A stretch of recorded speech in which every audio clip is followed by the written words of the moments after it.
오늘 창세기 50장에서는 야곱의 장래와 요셉의 죽음에 대해서 다루고 있습니다. 먼저 1절로 14절에서는 야곱의 장래에 대해서 나옵니다. 요셉은 아버지 야곱의 죽음을 슬퍼합니다. 그리고 애굽의 총리 대신으로서 성대한 장례식을 거행합니다. 시신을 처리하는 데 40일이 걸렸고 70일 동안 그의 죽음을 애곡하였습니다. 장례 기간이 70일 정도 되었습니다. 또 장례 행렬에 많은 관리들과 귀족들이 함께하여서 가나안 땅의 헤브론의 묘지에까지 동행하였습니다. 야곱의 삶을 돌아보면 순탄하다고만은 할 수 없는 많은 곡절이 있는 삶이었습니다. 젊은 시절부터 어려움을 겪었습니다. 특히 말년에는 사랑하는 아들 요셉이 죽었다고 생각하면서 고통스러운 상실의 시간을 겪었습니다. 그런데 주님께서는 그런 야곱과 평생 동안 신실하게 함께 하셨습니다. 그가 죽기 전까지도 기력이 쇠한 그 순간까지도 가문의 예언자로서 언약의 계승자로서 자녀들을 위해서 기도하고 축복하는 사명을 다 감당하도록 하여 주셨습니다. 그리고 죽음 이후에는 그의 이 땅에서의 모든 수고를 다 받아주시고 영원한 안식으로 들어오게 하셨습니다. 그리고 성대한 장례를 치르면서 이 땅의 사람들로부터 환송을 받으면서 천국으로 떠나도록 하셨습니다.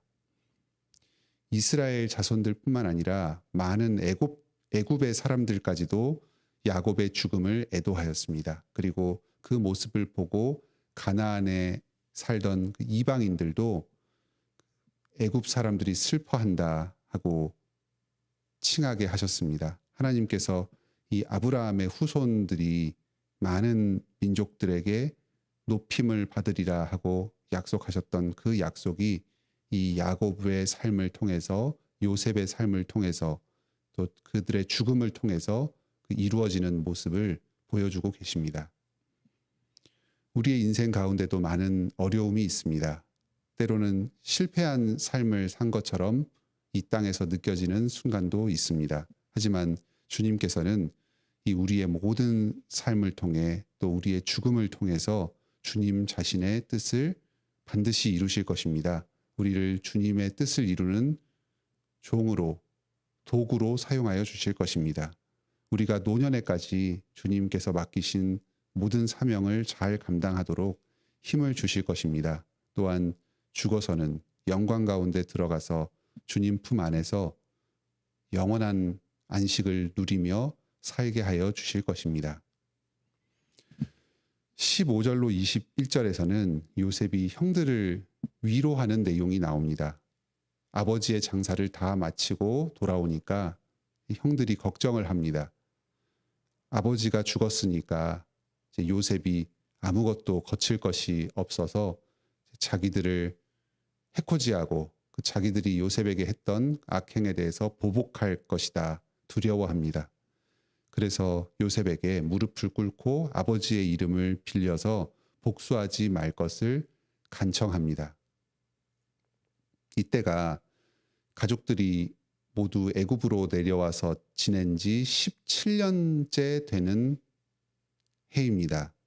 형들의 마음 가운데에 그 어린 시절에 행했던 그 잘못에 대한 죄책감이 아주 뿌리 깊게 남아 있습니다. 그 두려움이 참 그 17년 동안의 그 요셉과 함께한 세월도 이기지 못할 정도로 아직도 마음 가운데 깊이 남아 있습니다. 죄악이 그 가족 간의 관계 가운데, 인간 관계 가운데 또 내면에 남겨진 그 상처가 얼마나 깊은지 그것을 보여주는 사례입니다.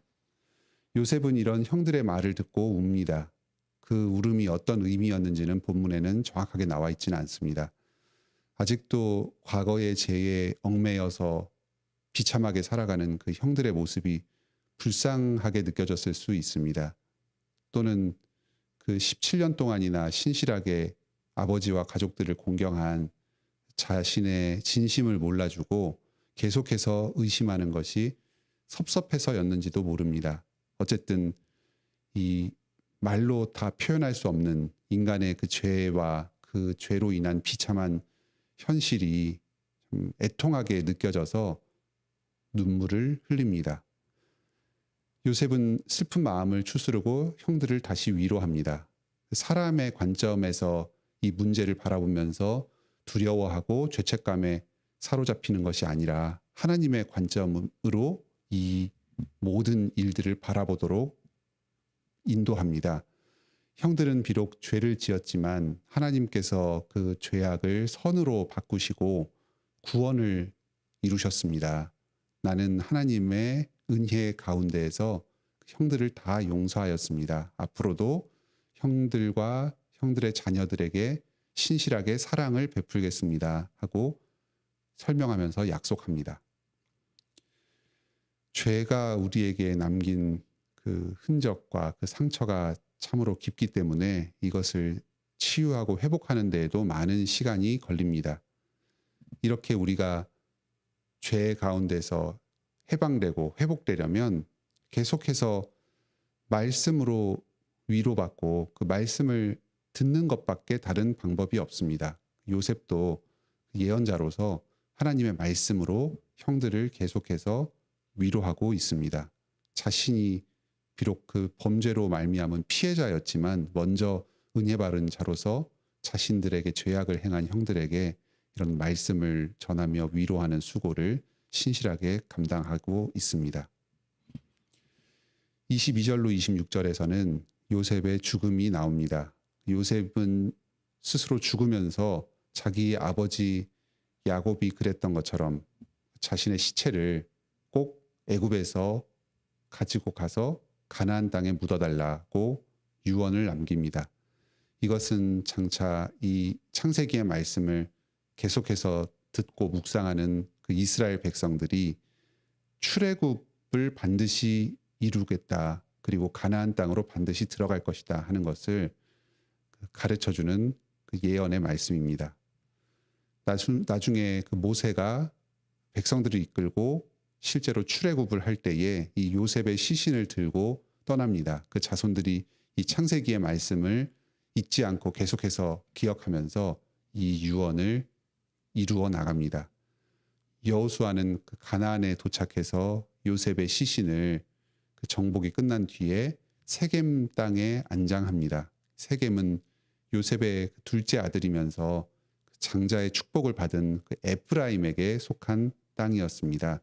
요셉은 그 자신의 자손의 땅에 영원히 묻히게 될 것입니다. 요셉은 죽기 전에 아브라함의 하나님, 이삭의 하나님, 야곱의 하나님의 이름을 부릅니다. 요셉은 평생 동안 그 애굽에서 살면서 애굽에서 높은 관직에 오르고 부귀 영화를 누렸습니다. 하지만 그의 마음 가운데에는 그 아브라함과 이삭과 야곱에게 주신 하나님의 그 약속을 굳게 붙잡는 믿음이 있었습니다. 그 약속을 이루는 데에 자신의 모든 삶과 또 인생의 고통까지도 전부 하나님께 맡겨드리며 헌신하였습니다. 그리고 그 결과 큰 쓰임을 받아서 온 세상을 구원하고 또 이스라엘 백성들을 구원하였습니다. 아브라함과 이삭과 야곱의 하나님은 바로 요셉의 하나님이셨습니다. 예수님께서는 그 마태복음 22장에서 아브라함의 하나님, 이삭의 하나님, 야곱의 하나님을 말씀하시면서 부활의 신앙을 가르쳐 주셨습니다. 아브라함과 이삭과 야곱이 계속해서 하나님 곁에 거하는 것처럼 우리 또한 그러하리라고 말씀하셨습니다. 아브라함, 이삭, 야곱은 생전에는 땅을 얻지 못하고 약속의 땅이 성취되는 것을 보지 못한 채로 죽었습니다. 하지만 그는 천국을 유업으로 얻고 지금도 하나님 곁에서 영원한 천국에서 거하고 있습니다. 이 아브라함의 하나님, 이삭의 하나님, 야곱의 하나님은 요셉의 하나님이기도 했고 예수 그리스도의 하나님이기도 하셨습니다. 그리고 바로 우리들의 하나님이기도 합니다. 창세기는 천지 창조로 시작되었고 이렇게 끝날 때에는 출애굽의 소망 그리고 부활의 소망을 선언하면서 마무리가 됩니다. 우리도 지금 이 땅에서 나그네로 살아가지만 장차 하늘에서 영원한 땅을 소유하게 될 것입니다. 요셉과 함께 그리고 구약과 신약에 하나님을 믿고 살아갔던 그 수많은 나그네 성도들, 천국 유업의 계승자들과 함께 새하늘과 새 땅에서 영원히 하나님과 함께 거하며 살아가게 될 것입니다. 예수 그리스도께서 둘째 아담, 새로운 아담으로 우리에게 오셔서 우리 또한 예수 그리스도 안에서 새로운 아담과 하와가 되어서 새로운 에덴 동산, 영원한 새하늘과 새 땅에서 하나님과 함께 교제 나누며 살아가게 될 것입니다. 이 창세기를 마치면서 이 부활의 소망 가운데 기뻐하면서 오늘 하루를 보내시기 바랍니다. 함께 기도합시다.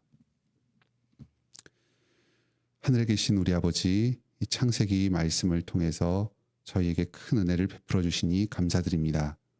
주님께서 천지를 창조하시고 죄악된 가운데서도 사람들을 사랑하시며 신실하게 복을 내려주셨습니다. 아브라함과 이삭과 야곱과 언약을 맺으며 그들의 삶 전체를 인도하여 주셨습니다. 그리고 주님께서 약속하신 영원한 본향으로 주님과 함께 거하는 땅으로 그들을 죽음 이후에까지 맞아주셨습니다. 주님의 그 언약은 이 땅에서뿐만 아니라 우리의 영원한 삶을 포괄하는 영원한 언약입니다. 우리 또한 예수 그리스도 안에서 아브라함과 이삭과 야곱의 계승자로서 이 복된 언약에 참여하게 하여 주신 것을 감사드립니다. 예수 그리스도의 새 언약, 더 뛰어난 언약 가운데에서 이 축복을 풍성하고 온전하게 누리게 하여 주심을 감사드립니다. 이 땅에서 우리가 살아갈 때에 주님과 동행하며 살게 하여 주시옵소서. 또 저희가 그 영원한 본향을 바라보며 부활의 소망을 붙잡고 이 땅에서의 삶이 영원하지 않음을 생각하면서 천국의 삶을 향하여 나아가게 하여 주시옵소서. 주님께서 이 땅에서 맡겨주신 사명을 다 감당하고 천국에서 주님과 함께 영원한 안식을 누리며 영원히 주님을 찬송하며 살아가게 하여 주시옵소서. 이 주님의 약속을 굳게 붙들고 오늘도 부활의 소망 가운데에 하루의 삶을 살아갈 힘을 얻게 하여 주시옵소서. 나이가 들어갈수록 날로 믿음에서 자라게 하여 주시고 천국 소망 가운데 기뻐하며 살게 하여 주시옵소서. 저희 성도들의 여러 현실적인 어려움과 필요를 주님께 아뢰일 때에 주님께서 저희의 기도를 들어주시고 받아주시옵소서. 건강이 좋지 않은 성도들의 건강을 회복시켜 주시옵소서. 정서적으로 안정이 불안한 성도들 주님께서 말씀 가운데 위로하여 주시고 마음에 참 평안을 허락하여 주시옵소서. 수면 장애로 인해서 어려움을 겪고 있는 성도들 주님 안에서 편히 거하며 단잠을 허락하여 주시옵소서. 경제적으로 고통받고 있는 성도들이 있사오니 살 길을 열어주시고 경제적인 안정을 얻도록 필요한 모든 것들을 공급하여 주시옵소서. 직장을 구하고 또 진로를 모색하고 있는 성도들 주님께서 불쌍히 여겨주시고 앞길을 인도하여 주시옵소서. 주님 뜻을 분별하면서 기도하며 순종하며 나아가게 하여 주시옵소서. 관계 가운데 큰 고통을 오랫동안 겪고 있는 여러 성도들이 있습니다. 주님께서 예수 그리스도의 은혜로 그 인간 관계의 어려움을 풀어주시옵소서. 저희 성도들이 여러 어려운 상황 가운데서도 악을 악으로 갚지 않고 신실하게 선을 행하며 주님의 뜻을 구하게 하여 주시옵소서. 이 땅 가운데 평안을 가져오는 평화의 사자로 쓰임받게 하여 주시옵소서. 그 밖에 현실적인 여러 어려운 문제들을 겪고 있는 성도들 그 기도를 들으시고 눈물을 닦아 주시옵소서. 우리 교회의 많은 유아세례 교인들 또 새로 방문하신 성도들 주님께서 불쌍히 여겨주시고 예배 가운데 또 말씀을 통하여 예수 그리스도의 복음을 듣고 새 생명을 누리게 하여 주시옵소서. 자신의 믿음을 분명하게 고백하고 입교와 또 세례로 성찬의 상으로 나올 수 있도록 주여 복내려 주시옵소서. 저희 교회에 새로운 장로를 선택할 수 있게 하여 주시니 감사드립니다. 주님께서 이 임직의 준비에 필요한 모든 과정 주관하여 주셔서 새로 선택된 두 분 장로 피택자들이 믿음에서 굳건하여지고 장로로서의 그 자질을 잘 갖추어 나가도록 믿음을 더하여 주시옵소서. 우리 성도들도 이 장로들을 통해서 풍성한 복을 누리게 하여 주시옵소서. 오늘도 저희의 모든 삶을 주님께 영광 돌리며 주님께서 이 땅을 창조하신 뜻을 이루며 주님 가운데 복을 누리길 원합니다. 예수님의 이름으로 기도드립니다. 아멘. 은혜로운 기도 시간 되시길 바랍니다.